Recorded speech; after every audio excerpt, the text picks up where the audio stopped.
জিলহজ মাসের প্রথম 10 দিন যে আমলগুলো আমরা বেশি করে করার জন্য চেষ্টা করব। জিলহজ মাসের প্রথম 10 দিন মোট 10টি আমল করবেন। 1 নম্বর আমল হলো নফল সিয়াম পালন করা, বিশেষভাবে আরাফার দিন সিয়াম পালন করা।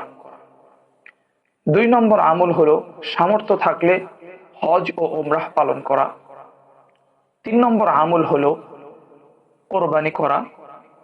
4 নম্বর আমল হলো চুল ও নখ না কাটা, অর্থাৎ যারা কোরবানি করার ইচ্ছা করেছেন তারা জিলহজ মাসের 1 তারিখ থেকে শুরু করে কোরবানির পশু জবেহ করার পর পর্যন্ত চুল ও নখ না কাটা।